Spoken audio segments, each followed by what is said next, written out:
forgive everything. I wanna kiss the hands of my enemies.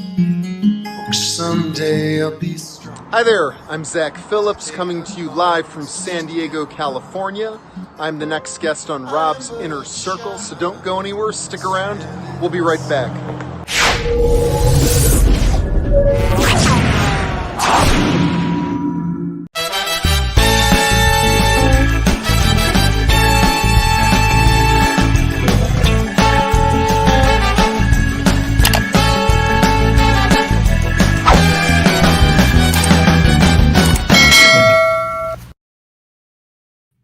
Good evening, ladies and gentlemen. I'm Robert D'Alessio, and I am the host of Rob's Inner Circle, coming to you live. Rob's Inner Circle is produced by the amazing Jenny Duhame, who is at the Chamberfest in Ottawa, Ontario, Canada, where 70-plus concerts are being held. You're having a blast, Jen. Good for you. And on behalf of myself and everybody here at Rob's Inner Circle, we all salute you, Jen, and salute the amazing work you have been doing on the show and will keep on doing. Our podcast techie on the show is none other than the amazing Patty Lady Starlight Saragosa. Honorable mentions going on tonight, and this is in the film industry. You have some local filmmakers here in Montreal. One of them, notably, is Teresa Picciano, whose short film Maiden Date has received a film selection at the monthly Indie Shorts. And the other honorable mention goes out to not Patty, but actually Patricia.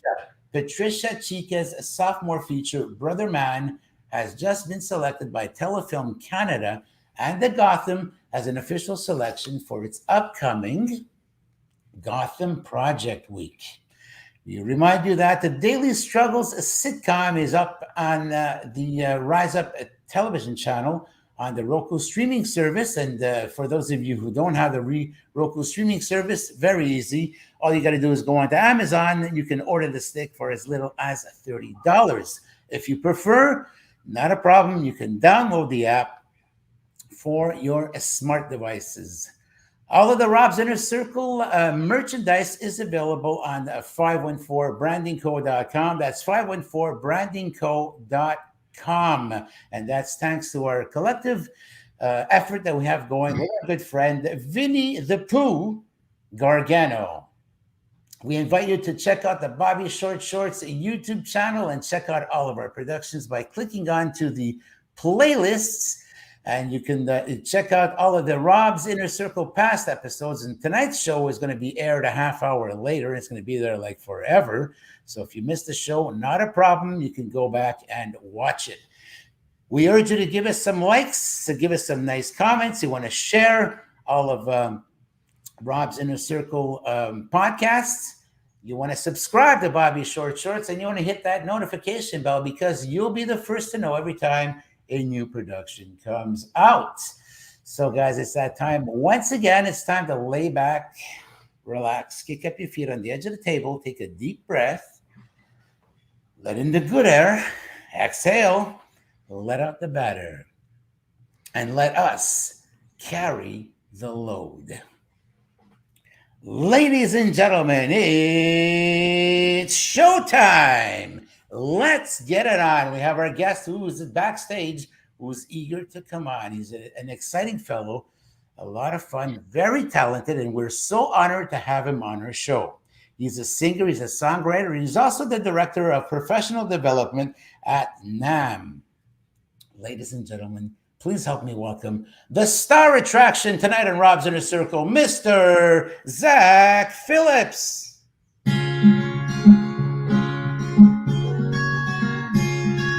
Hey San Diego, hey San Diego, I got a little less of my working on my mind. Your pretty little city by the water, you treat me fine. Hey San Diego, I've been crying all day to tell something true. Never seen a city that sings the way you do.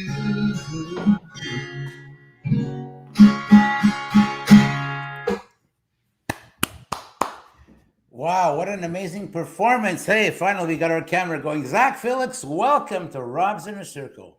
Oh, thanks for having me. Very, very honored to be here, Rob. We are so thankful to have such an amazing performer on our show, very talented. We had a chance to listen to some of your songs that you have on your new album that you've released called Wine of Youth. Yeah.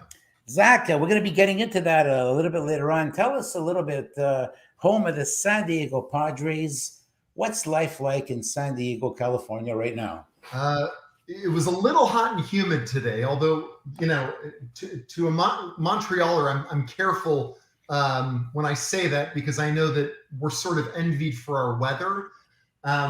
You know, today was a little unseasonable, but, you know, typically it's surfing weather. So I always say we do have a winter. It's about 4 weeks long. So, you know, I'm from the Midwest. I'm from Chicago. So I did do my penance there for a long time to be able to enjoy this weather. But I'm not complaining. Even if it's getting up into the 80s, I'm not complaining. Okay, so you did mention Chicago. So that just gave away the cue that you're not originally from San Diego. So where are you originally from? Are you from Chicago? Yeah, it's funny. I'm probably a Midwesterner more than anything, but I did grow up in central New Jersey. I joke that I was an AT&T baby because my dad transferred from New Jersey, where I was born, to Chicago when I was 10. So I grew up there and lived there until I moved out here about 8.5 years ago for work, to join the National Association of Music Merchants, NAMM. And been here since, and, you know, it's tough to leave Southern California. I know they say there's an exodus, but man, that's more power to them if they can do it. You get used to it quickly. So, as you were in New Jersey, what was life like growing up? Or were the weathers harsh? The winters. Yeah, they're not. It's no walk in the park. It's not as harsh as Chicago. Chicago, you basically have, you know, cold and you have ice. You might have one or two of those picturesque days of snow before it just turns to ice. As I recall growing up, you know, on the East Coast, we did have those picturesque blizzards, and they lasted much longer before they just turned to ice and sleet, or slush rather. So it was a slightly milder climate. We have so much to talk about, Zach, so we're going to have to delve right into this because I'm afraid we're going to run out of time. We have so much material to cover. Such a talented guy. So you're saying that performing isn't your main job. You're a multitasker. You consider this to be a blessing. So can you elaborate on that somehow? Well, first, that's very sweet of you, Rob. Thank you for that. What a lovely introduction. I'm watching that thinking, who is this man? He's a great performer who deserves recognition. You're very sweet. Thank you for that. Yeah, my reason for being really is to serve the music products and sound industry. I serve as the Director of Professional Development at NAMM, which stands for the National Association of Music Merchants. I always tell people our name is a little bit of a misnomer because, in fact, we're a global organization. We do a lot of things. We do education for our industry, professional education. We do a lot of lobbying to support music education and music education advocacy. We help our members with a lot of pocketbook issues, but what we're most known for is the NAMM show, which happens every year in Anaheim, California, come January. We also do Summer NAMM. We had our first post-pandemic show 2 weeks ago, and that's in Nashville every year. And man, it was like, you know, I couldn't believe I couldn't believe I was even being paid to be there. It was that good to be back with everybody and kind of have that industry family reunion again. So that's what I do, and that's my reason for being. The music is more of a, I don't know, lifestyle or I'm not sure what you'd call it. Sort of like maybe a religion or something. Wow. So you performed in a few gigs as you were growing up. Of all the gigs you performed in, which one would you consider to be your most memorable? You know, it's a good question. I think one gig that was memorable was our school talent show my sophomore year when I was in 10th grade, when I attempted to do a Jimi Hendrix and put the guitar behind my head. And I was actually able to do it with a couple notes. So you asked me earlier if I played metal. In fact, I can do a little hard rock. I wouldn't attempt that now. I'd be afraid that I'd pull a muscle. That was a memorable gig. A lot of memorable gigs. I played with a band called The Walk-Ins. Some fantastic friends of mine in Chicago in the mid aughts. My wife and I did some great coffee house performances before that. And every year at the NAMM show, in fact, I have an industry pickup band with some of my friends in the music products industry. We're called Prince, Printz. We're mostly a cover band, but we go by the name Prince because many of us, when we formed at the time, were in the print music industry. Our lead guitarist is an accountant for a lot of print music retailers and publishers. I was the editor of an industry trade magazine. You know, our drummer he is the head of, one of the heads of sales at Hal Leonard. So all those gigs were, you know, I'm blessed with not having a lot of bad gigs. A bad gig for me is when I have a monitor mix where I can't hear myself. So if that's the worst I can say, then I've lived a charmed gigging life. Well, going back to Chicago, there's a band that's very, very popular who's made world headlines. It was very successful, especially in Montreal. And I hope I'm not going to mess this up, but the last I heard, Styx is from Chicago. Am I right? I think Styx is from Chicago. I believe you're right. And they have a huge following here in Montreal. And I think this is what really kicked it off for them back in the 70s. When it they is came here to amazing. We don't think of Chicago as a music city, Rob, but I just think about the 90s. When I was coming of age in the early to mid 90s, you had Liz Phair, in my opinion, one of the greatest singer-songwriters of all time. Smashing Pumpkins, great hard rock, you know, kind of alternative band. The list goes on and on. Urge Overkill. I mean, and of course, one of my favorite bands, Wilco, came out of that scene. So it's a rich, rich music history. There's a rich music history in that city. And I believe you got some blues legends coming from there. Buddy Guy's Legends, one of the great music venues in the city, and of course, Buddy Guy himself has his residency there. So, Zach, how many albums have you launched, and are they within all the same style, or have you varied in style over the years as you launch your albums? I've released commercially 3 albums. The styles, I think the second and third, my latest one and my album before this, probably are the most similar stylistically, although strangely enough, there were 17 years between the release of these albums. Ooh. 17 years. Yeah, I stopped working on my music as sort of as a daily pursuit when I was in my late 20s, and then I was really inspired a couple of years ago to get back to it when I was just sort of blessed with that inspiration that you can't plan for. So I think the last 2 albums are more in the Americana, roots rock, folk rock genre. So backstage, we're talking about some of the influential artists who helped you shape, your career. And one of them is none other than the great Bob Dylan, who's really Robert Zimmerman. That's his real name. For those who are more curious, Bob Dylan is not his real name. You also had the Eagles. You had Roy Orbison, who had some kind of an influence on you. And we're talking about Canadian artists such as Joni Mitchell and Neil Young. So these were your main influences. But besides them, who else helped you shape up your musical career? Big fan of a lot of the alternative and indie country that was coming up, that was popular in the 90s and early 2000s. Lucinda Williams. I mentioned Wilco, bands like Whiskey Town and Old 97s. Love Van Morrison, love Bruce Springsteen. Mentioned Liz Phair. So all big influences, but Bob, Neil, and Joni, those are 3, that's quite a trinity of artists right there. And the Beatles and the Stones, of course. I'm a Beatles and Stones disciple.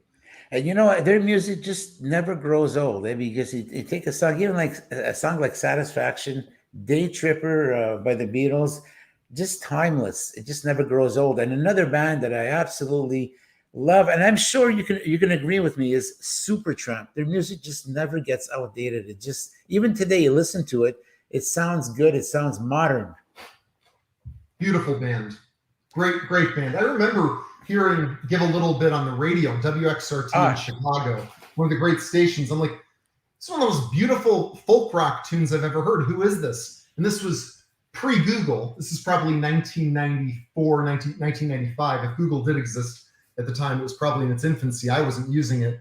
And it took me a couple of years to track down who the artist was, because I'd missed them on their first run. I was too young. This is when they were, mid-90s, kind of considered at that point classic rock. But great artist, no doubt. Nowadays, you have an app on your phone called Shazam. All you got to do is put it next to the music. Yeah, and exactly. It's going to give you the name of the song, which is fantastic. You were drawn to heavy metal at the tender age of 12. Yeah. Heavy metal. Why heavy metal at age 12? Heavy metal, but also, it's funny, we talk about it as heavy metal, but you probably remember, Rob, at the time, this is mid-'80s to very early 90s, when those styles, heavy metal and hard rock really blurred. Because, of course, anybody my age was just addicted to Guns N' Roses, all those hard rock and metal bands from that era. That was just in the air at the time. I was watching the new Woodstock 99 documentary on HBO, and I realized, a band like Limp Bizkit was huge in 1999. Well, in 1989, it was Guns N' Roses. We were listening to Appetite for Destruction, GNR Lies, and those albums. So I think it was just in the air at the time. I also, it's funny. Some friends of mine who are music aficionados say, "Do you really still listen to hard rock?" And I say, "Yeah." And they go, "Why?" I go, "For the riffs. I mean, pound for pound, there are few musical genres with the riffage of a good hard rock band. And those albums were so beautifully produced. I mean, they had so much just dark raw power to them, So let's just skim over this one here. Your favorite hard rock album of all times? Well, do we include Led Zeppelin in that? I guess you can, yeah. I'm going to say it. Led Zeppelin 4. Led Zeppelin's fourth album. It is talked about constantly. It's been mythologized. I went back and listened to that album when it was remastered a few years ago. I hadn't listened to it beginning to end in about a decade. And, I wondered, is this as good as I remembered it? It was twice as good as I remembered it. It was better than I remembered it. We've heard it so many times we forget how good it is to hear Black Dog come on the speakers, or something as incredibly just mysterious as the Battle of Evermore. That's a brilliant album. I love all of Zeppelin's albums, but I'm going to go with that one. You're a little younger than I am, and you came into the age of CDs before I did. But I remember listening to music on vinyl. Mm-hmm. And I'm sorry, there is nothing that replaces the sound that comes from a vinyl record. And I'm sure the audience over here, if they want to back me up on this one here, the richness, the warmth of a track coming from a vinyl record is unequaled. And we could have, even though with the little ticks and little scratches on it, it's still, there's something about that sound that is superior. I'm talking about, the getting the warmth of the song across. It is superior to what we hear on a CD, which just sounds it sounds too perfect, too good to be true. I don't know. I don't know how I'm saying this right. It's funny, Rob. I talk about this with one of my friends a lot. My buddy Jacob and I talk about this. Vinyl looks really cool. I mean, it sells the album experience with Act 1 and Act 2. Side A and Side B. Yes. The only problem is I'm such a perfectionist that I can't deal with the imperfections, so I still default to CD. But I agree with you. There's something or high quality stream too. High quality stream. There is something about the EQ of a vinyl record that's incredibly unique. The people use the word warm. It's unique. It's definitely unique. No doubt. Over the years, what do you think about this? How has music evolved? What is the trend today compared to what we hear back in the 70s? You see the evolution? You see the difference between the eras? I do. I think music. I'm not a musicologist. Just my observation. My nickel and dime observation for what it's worth. I think music has progressively gotten simpler and simpler and simpler since classical music. It's become more minimalist for a number of reasons that may have something to do with it. It may reflect culture or society in certain ways. I'm not sure.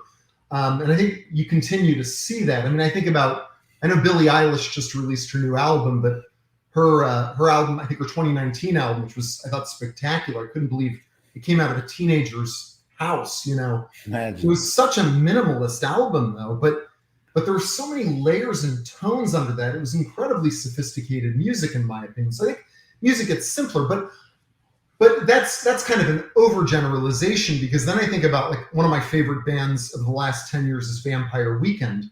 I mean, millennial artists grew up in an age of streaming, Spotify, playlists, and so forth. So they don't distinguish between genre, I think, in the way that Gen Xers and baby boomers like we do. I think that generation tends to look at it as one continuum, country, jazz, hip hop, jam band, rock, folk. It's all the same thing because they heard it that way. And you really hear that in the music, which is, in my opinion, the next generation of artists make incredibly rich music for that reason. And it's very genre agnostic in some ways. So, how do business industry professionals such as labels, managers, and touring agents deal with the new trends? Well, it's a great question, Rob. And admittedly, I'm not as involved in the recording side of the industry. I imagine they have to. They're probably glued to whatever blogs they're reading and trying to stay on top of it, because it seems to be very fluid by the month, certainly by the year. That's the best answer I can give. I know in my industry, musical products, I stay on top of the trends by reading as much as I can constantly and talking to as many people as I can from all walks of the industry. Because a Steinway retailer looks at the business in a very different way from a small, maybe micro boutique guitar seller who sells through an online platform or his or her website, for instance.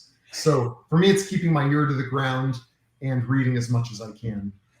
We're seeing a new trend that's coming up because of the COVID that hit. We're seeing more and more real-time virtual events that are popping out. And there's a new platform here in Canada. I don't know if it's known yet in the States or worldwide. It's called UB Now. That's an example. Some artists have a real life, event, and it's like broadcast live. Is that something that's becoming more and more of a thing in the industry right now with COVID? Even though we're going to go back to normal, is it something that you think is going to be continuing?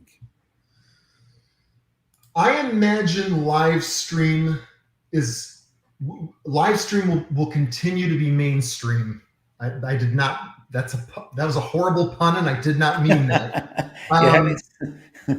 One trend that's happening right now that's related to it, not so much streaming, but technology, is in terms of where people perform. Something I've noticed lately, and we really see this with the advent of TikTok and some of the collaboration apps that have been launched more recently. I think a lot of musicians, certainly from my age group and younger to some extent, think of this stage as the place where you perform, or even the recording studio. There's a new generation coming about that looks at digital, be it a live stream or collaborating on TikTok, for instance, as the performance. The digital stage is the new performance. That's very different. So it's live, but not quite live. And it's equally valid. And I think it's actually really exciting. I get on TikTok and just look at some of the creativity and collaboration. And it's inspiring. It's totally amazing what we can do. And the TikTok, it doesn't cost anything. And the outreach is just absolutely tremendous. Yeah. And would you say that TikTok is the new social media that is taking over Instagram and Facebook? Is that what you would say? I'm almost past the prime where I could declare which one is the in-app. What I will say is, I think all the platforms, for their particular demographic and or user are relevant that you just mentioned, very relevant. I would say TikTok's definitely the hip newest kid on the block. Although TikTok might be it's at least a year old now, maybe 2 years old. I mean, maybe longer. I heard about it 2 years ago. Clubhouse is kind of exciting. What's happening on that? Admittedly, yes, I haven't hosted any broadcast. You can use Clubhouse to have larger group discussions via audio. I've seen some speakers. I run education at NAMM. I've seen some thought leaders in our industry, business speakers and business experts, and music industry thought leaders use it just to host kind of interesting discussions with fellow people, fellow industry insiders. Are you in Clubhouse? I am. Okay, so which groups are you most likely to be found in? Because I'm sure some of the viewers, after we're about to show another presentation of another of your songs on your album, and after watching that song, I think you're going to be having such an expanding fan club. So which groups are you a part of on Clubhouse? I'm not on Clubhouse as much as I'd like to be. So I'm gonna, if I try to provide a name for the groups that I participated in, I'll probably butcher them. But I'm really interested in groups related to marketing and business thought leadership. Yeah, there's a gentleman by the name of Mitch Joel who's spoken at the NAMM show and who's a really interesting kind of marketing thought leader. He's hosted some fascinating discussions that I've listened in on. I even participated in one sort of at the last minute. And what would your Clubhouse name be? I was afraid you were going to ask me that.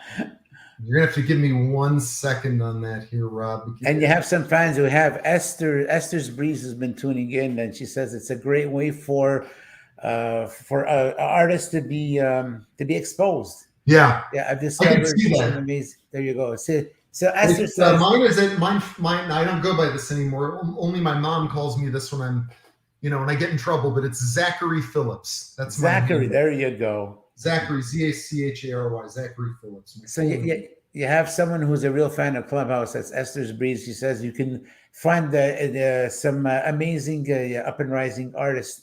There you go. A great way to discover unknown talent and emerging talent. There you go. Look at that. Thanks, Esther. Zach, I'd like to show it's not where because I'm a little far away from the computer. It's actually the title track to your album, Wine of Youth. Very interesting. So we'll show the video and maybe you can give us some comments on that. Wonderful.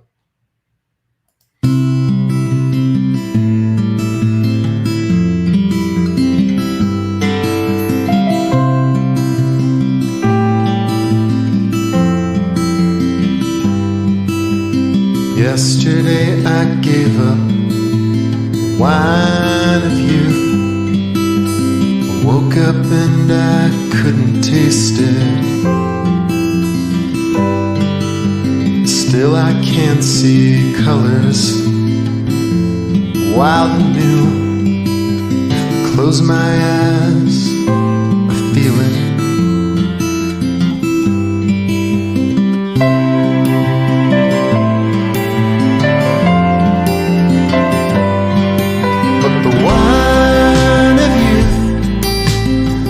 All men behind. It's only forward motion here. Sometimes I think if I drink of it all night, I will fight back years, the wine of youth.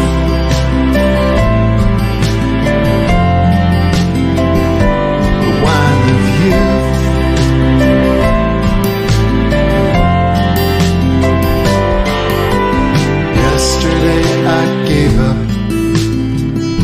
a sailor song. There wasn't much to sing it, but the wine of youth is ever in my heart, though I never asked to drink it.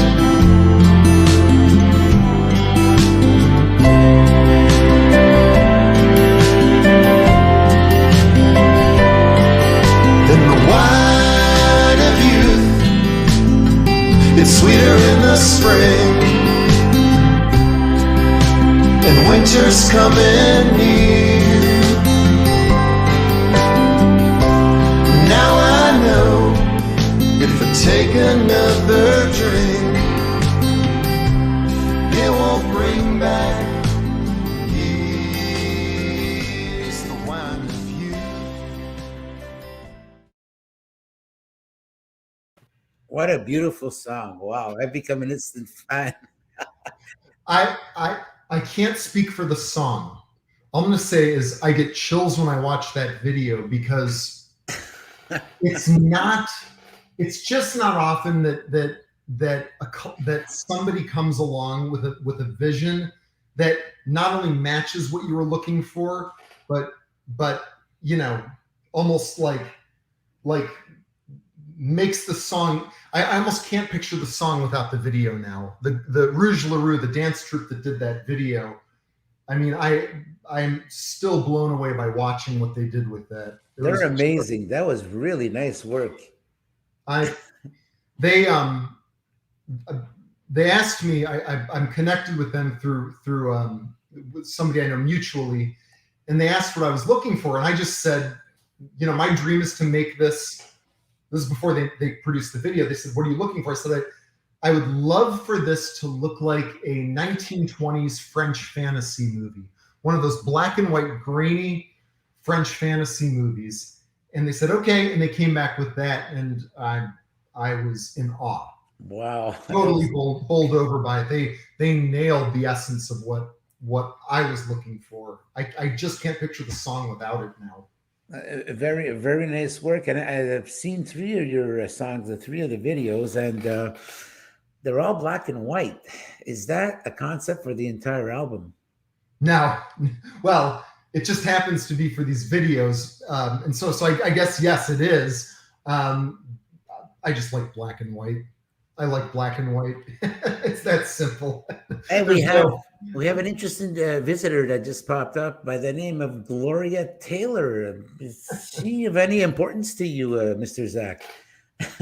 Never heard of her. Never heard of her, right? Just kidding. Her anniversary is coming up, so I had better heard of her. That is my wife. She is an incredible singer-songwriter in her own right. She has a fantastic 2018 folk pop album. I recommend everybody checks it out, called Go for the Moon. So Gloria Taylor, Go from the Moon. I know she's starting her next album soon, actually. And she sings backup on a couple tracks on The Wine of Youth as well. And she's also in one of your videos as well, if I'm not mistaken. Is it Lady Bird that she's in? That's right. She's in Lady Bird, and she appears in Stranded in the Night, the video that you opened with. Okay. She's the woman walking toward that giant monolithic rock at the beginning. Morro, it's Morro Rock in Morro Bay. It's a big landmark there. And so I suppose she's not featured much in that video, but she is in that scene.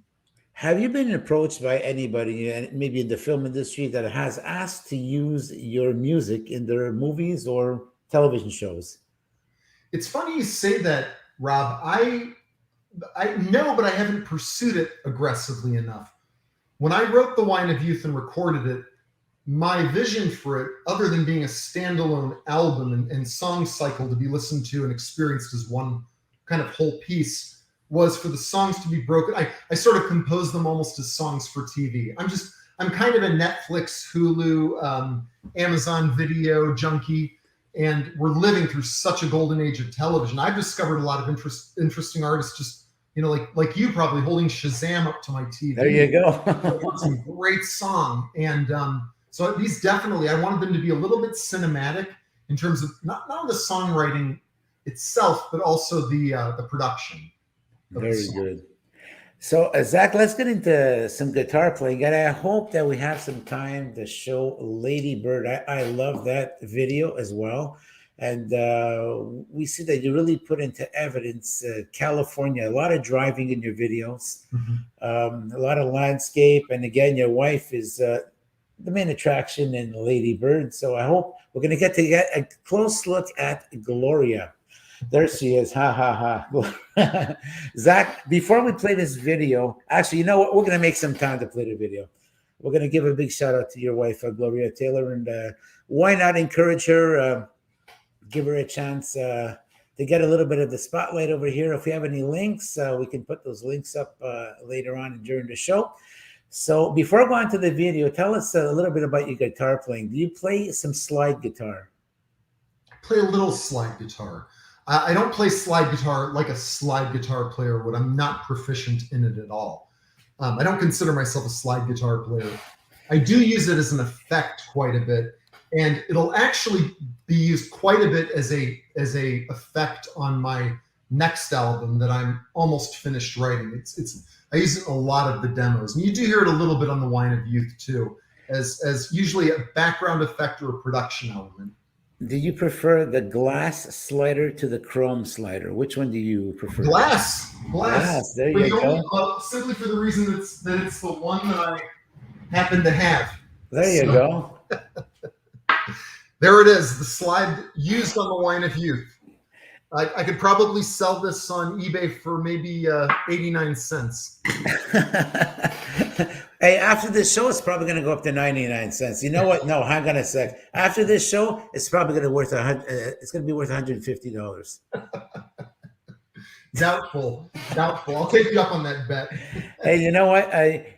Like many guitarists, you own about 1,000 guitars. So of all the guitars you have, which one is your preferred guitar? Good question. I don't know that I have a favorite guitar. They are all children. The old cliche applies. But I use specific guitars for specific functions. When I'm playing electric, and I do want something that's a little bit of an edgier sound, I love my Telecaster.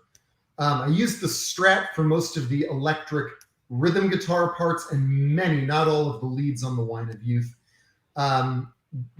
My wife, Gloria, who we just mentioned, has a Larrivee acoustic guitar. She bought it at a guitar show before she met me, and I'm obsessed with that guitar. And funny enough, the guitar she and I fight over the most is this Taylor GS Mini.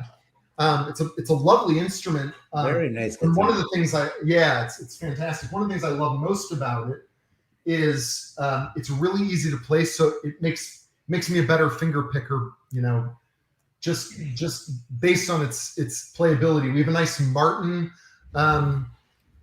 so each is a different tool for a different use. Well, Zach, I found a way to make your glass slider go up to $1,000 on eBay. You know how it's going to happen? It's going to happen after everybody has watched the upcoming video. It's going to be playing right now called Lady Bird. Ladies and gentlemen, our guest tonight, Mr. Zach Phillips, coming to you by way of San Diego, California. He's promoting his album, Wine of Youth, and this is one of the tracks in the album, Lady Bird, starring his lovely wife, Gloria Taylor.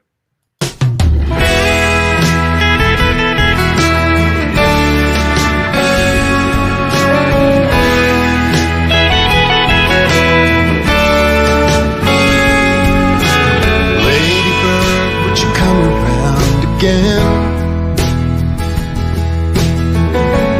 winter's come, the cycle's just begun. Thought that this would be the end. The holy wind it whispers, catch a falling magpie and sing to the rhythm until we cry. Sing to the rhythm until we cry. There's nothing to forget. Catch a thieving butterfly and sing to the rhythm until we die. Sing to the rhythm until we die and only spirits live. Lady bird, would you come around again?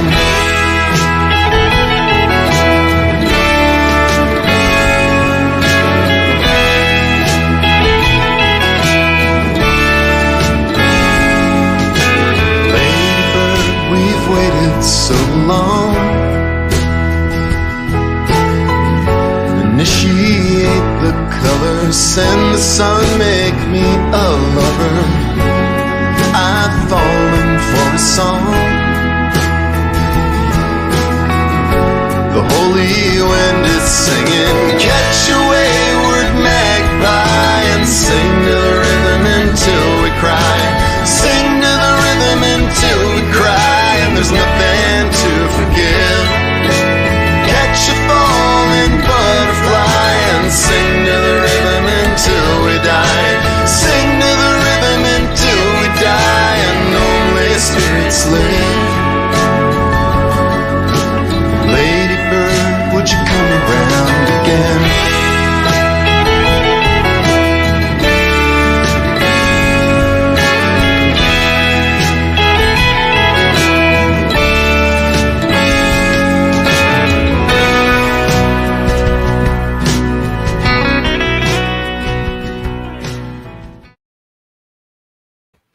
There you have it, the amazing work of Zach Phillips. It's not Zach Taylor, it's Zach Phillips. I was thinking Gloria Taylor there.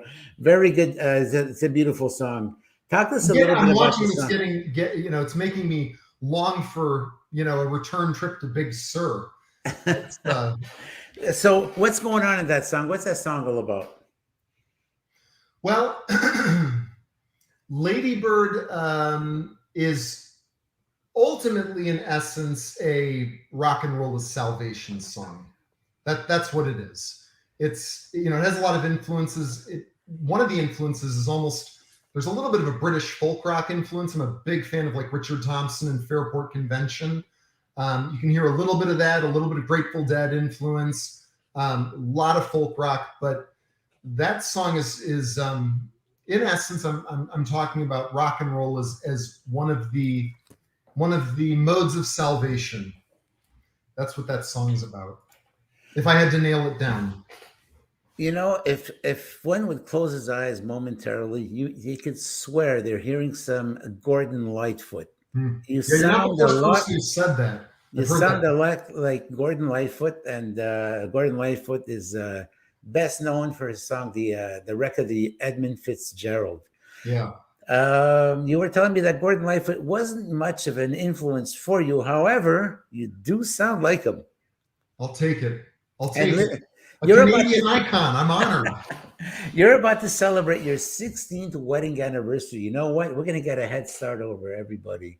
Zach, Gloria, happy anniversary on behalf of myself and everybody here at Rob's Inner Circle. That is incredibly sweet of you. Thank you, Rob. That's good because I haven't thought of an anniversary gift. So a shout out from Rob. That's as good as it gets. Zach, just keep this between us, okay? If you did forget the anniversary, I may have saved your butt.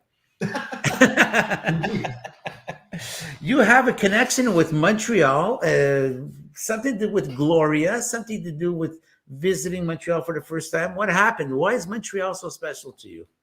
That's right. You are from a beautiful city. That is one of my favorite cities. Yeah, we did our honeymoon there, and it's funny. It was actually last minute. Our wedding planning, like any wedding planning, going back when 2005 was.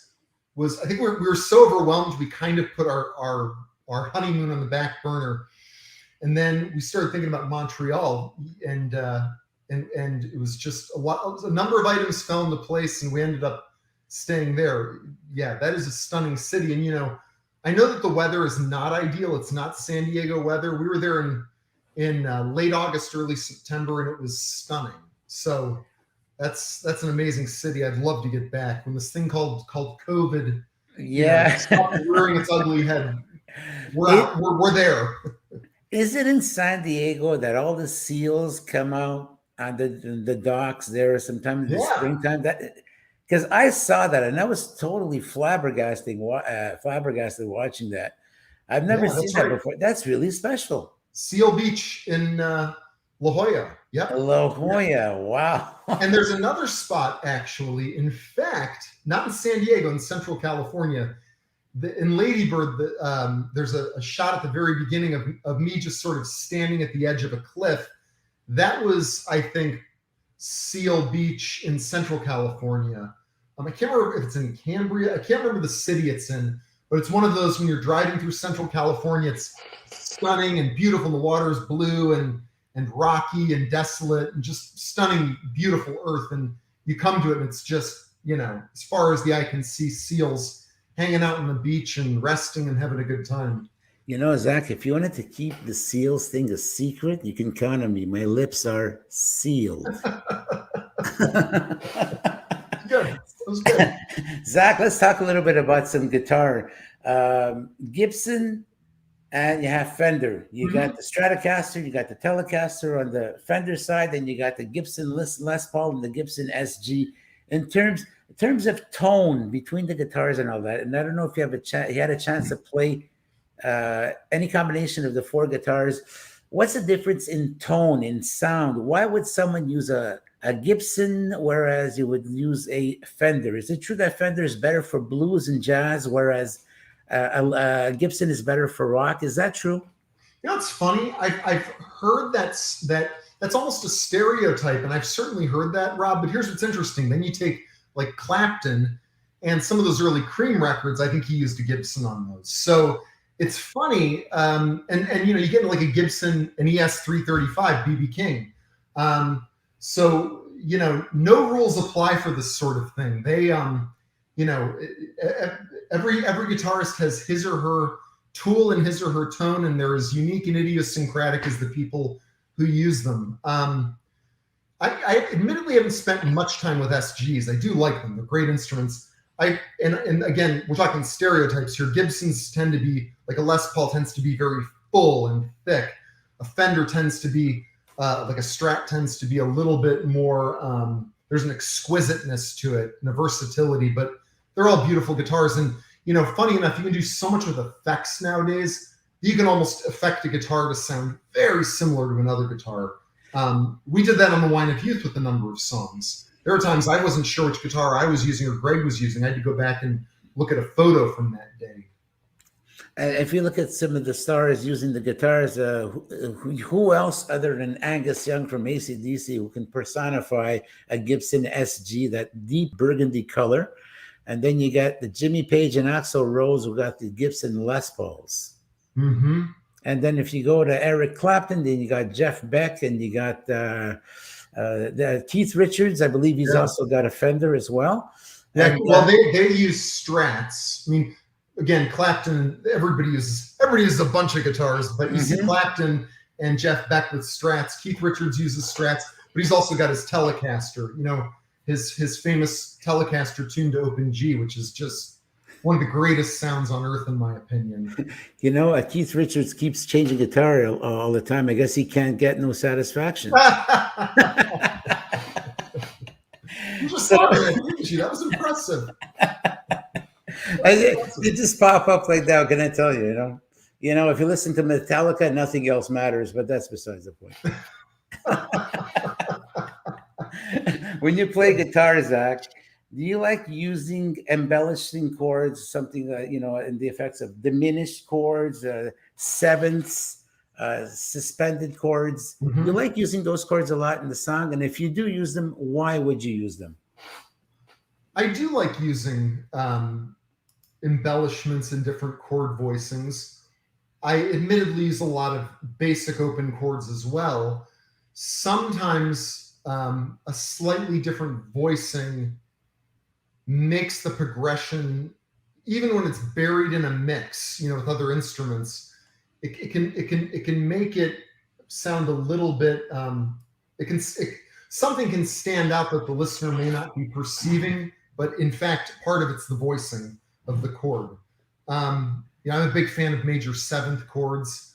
Funny enough, I've had a few songs where I was using very few. I had a song, in fact, I won't play the whole thing because frankly, I can't remember all the lyrics, but I was using, I was doing like an F like this. When I went to the G, I was just using literally this. It was almost all open chords. I, in fact, try to use as many open positions, as many open strings as I can. Easier said than done, but I think voicings can be the difference between kind of just a conventional chord progression versus something that's idiosyncratic and unique, and you may not pick up on why it is until you actually look at what the guitarist is doing. You use the capo a lot. Is there any particular reason why you're using the capo? Yeah, I use the capo to adjust the key of the song to my voice.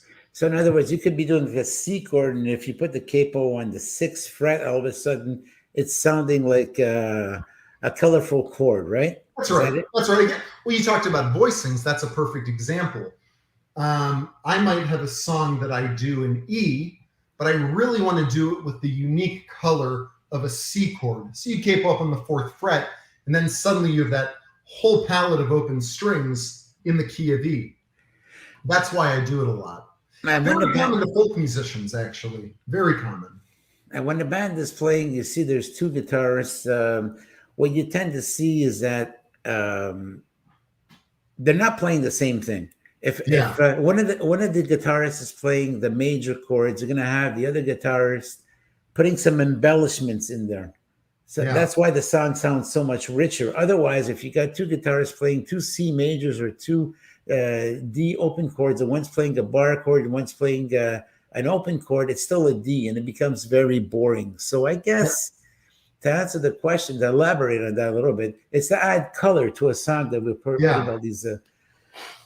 Okay. That's the best word. I mean, I couldn't think of that. Richness, color, absolutely. And again, the listener, we hear the same chords over and over again in rock and pop music. I think sometimes when you change the voicing, it catches someone's ear for a reason they don't realize. And in fact, it's because they're hearing something that's slightly outside the norm and they don't know why. And one band, I don't know if they're still around, but I remember the Stone Temple Pilots. What's the song called? The Interstate Love Song? Is that it? Yeah. Yeah. Okay. I absolutely love the chord progression in that song. There's a lot of jazz chords in there, and that's exactly what drew me to the song, is the uniqueness of the sound of the chords. It's like, you know, when you hear like an E minor, you're going to recognize it right away, but the patterns, the fingering, there's some ninth chords in there. There's some sevenths, there's some fifths. I love the way he's using those chords. Yeah, so, that's a nice melody too. That song is a really, really nice melody. Okay, so a tone is also affected, you were saying backstage, by the pickups and the pedals. So what are your favorite pickups and your favorite pedals to add some color to your music? Yeah. Great question. Admittedly, I'm not, I like good tone when I hear it, but I haven't gone down the rabbit hole of pursuing tone via, pedal tweaking. There was a lot of that when we recorded The Wine of Youth, but most of it I left up to Greg Montanti, who co-produced the album. Was the head arranger, just a wonderful guy and an incredible artist and producer. He did a great job, by the way. Oh, stunning. Shout out to Greg. He's an incredible talent. San Diego producer and guitarist and arrangement, great string arranger too. If I did have to kind of pick some key effects, I do like to run my guitars through a tweed amp. I like a Fender DeVille or Hot Rod Deluxe. I just like the sound of those amps, something not too big. I also am a big fan of overdrive, light distortion, and I love the tremolo pedal. I have one of these Boss tremolo pedals. We actually didn't use it on that album. I think the tremolo may have come from a different pedal, and it could have been a plug-in. But that's a great pedal. Tremolo makes a huge difference when you use it sparingly, especially on a rhythm guitar.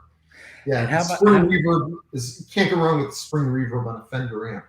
And how about the whammy bar? You play with that a little bit? You're going to get that on the Fenders and the Ibanez's. I think I almost pulled a muscle using a whammy bar last time I tried it. I did play with the whammy bar a lot when I was younger and had a guitar with a Floyd Rose tremolo. I did not use the whammy bar on this album. Greg may have as a textural effect, but you can do so much with the whammy bar. It's amazing. There are a few parts where I used a slide actually, and it may have sounded slightly like a whammy bar. So besides the guitar, which other instruments do you play? I tinker with the keyboard, play some bass, play a little mandolin, played some trombone in high school, and I actually played a lot of jazz guitar when I was in high school. I couldn't play it, I couldn't even touch it these days. I'd probably, I'd embarrass myself, but I did play a fair amount of that. Okay, so this is a question that a lot of people are thinking. You're an amazing performer, you're a great guitarist and all that, and everybody is saying, thank you, well, Rob. he must read music, right? I mean, all these guitar players, these performers read music. So you're about to put an end to the myth. Do you read music, Zach? If I did read music, not well. Okay. And I don't know that I've read music in a long time. Shame on me. It probably would expand my universe a bit. I'm not the world's greatest singer, guitar player.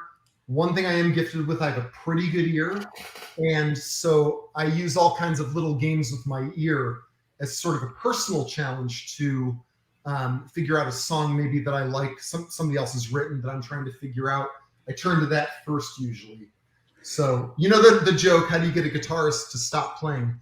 Put a piece of music in front of him or her. There is some truth to that. I'm unfortunately going to fall into that. I will resemble that myth. I think I'd have an easier time learning Chinese, the writing, than actually learning how to read music, which it's so easy when you know it, but it's so complicated when you don't. I used to be able to read bass clef really well, and it's just not a muscle I've exercised. Probably haven't done it in 25 years. So I should probably try it again. Good pandemic project. So let's talk about singing a little bit. Did you start singing at about the same time you started playing guitar? Yeah, I started singing about that time. And it was when I really discovered Led Zeppelin, U2, the Beatles, that I realized there was a lot more you could do in a rock band than just play guitar. And songwriting always interested me. So songwriting and singing went hand in hand, and they served as a bridge to each other. I would work on my singing, then I'd try some songwriting, and it was the two fed each other. Especially because I have a limited voice. So I was always trying to write songs that fit kind of this distinct range that I have. Distinct being a euphemism for pretty limited. So you're a songwriter. Zach, we're running out of time here. Oh my God, I want to have at least time to ask you this question over here. Then we're going to be signing off. You're a songwriter. Which lyricist do you relate to the most? Like, for example, Bernie Taupin to Elton John. What is Elton John? Do you relate to someone like Bernie Taupin as a lyricist? Great lyricist. Absolutely. My favorite lyricists, if I was on a desert island, would be Bob Dylan, Leonard Cohen, Joni Mitchell, Lucinda Williams, Bruce Springsteen. Those are the ones that hit me the hardest. And there are so many in the last, Jeff Tweedy. There are a bunch I could list from the last 20 years as well. There are too many to name. Zach, it's been such a wonderful show. I'm going to give you the closing comments. What advice would you give to anyone who's an aspiring singer, songwriter, guitarist, performer? What is the advice you give to that person in terms of aiming towards success? It's another great question, Rob. I would say continue to hone your craft so you discover what your particular strengths are. Because so many of us, I know a lot of musicians who do a lot of things well. Figure out what you do really well. Focus on that. And listen to as much music as you can. And, I think a lot of times we sort of shut off certain music because we say that's not a genre I'm interested in. Well, I thought that about classical music for years, and then I discovered, Beethoven and Bach, and that was over. So that exposure is critical. Exposure to music, listening to as much as you possibly can and discovering what your own kind of idiosyncratic talent is. as a musician? Okay, very, very quickly, last word. In terms of touring, when things are going to be making it possible in terms of touring, is Montreal a possible stop for you? Oh, man, I would love to come.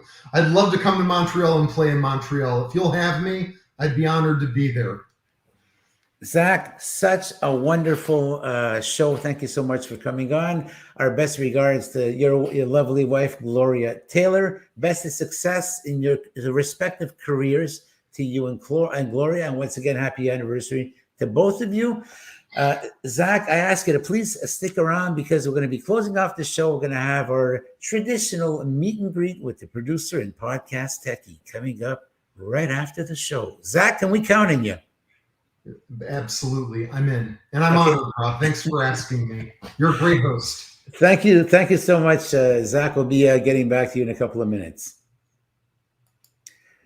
There you have it, folks. That was our guest tonight, singer-songwriter, the amazing Zach Phillips, just an amazing performer. He's also the director of professional development at NAMM. We urge you this upcoming Wednesday, Esther Brzezinski and myself are going to be co-hosting a noon hour Out of the Box. It's going to be a great show. You don't want to miss this upcoming Wednesday at noon. It's a 15-minute show, and it's going to be a lot of fun. Next week on Rob's Inner Circle, we're going to have an amazing story. It's going to be the episode that's going to be signing off because we'll be going on vacation for 3 weeks after next week's show. We're going to be having the amazing Chantel Haig on our show. She's a cancer survivor with an amazing story to tell us. Ladies and gentlemen, signing off from Montreal, Canada, this is Robert D'Alessio, host of Rob's Inner Circle, produced by Jenny Duhame and podcast techie Patty Saragosa. Thanking you all for tuning in. We'll see you next week. Same time, same place, same reason.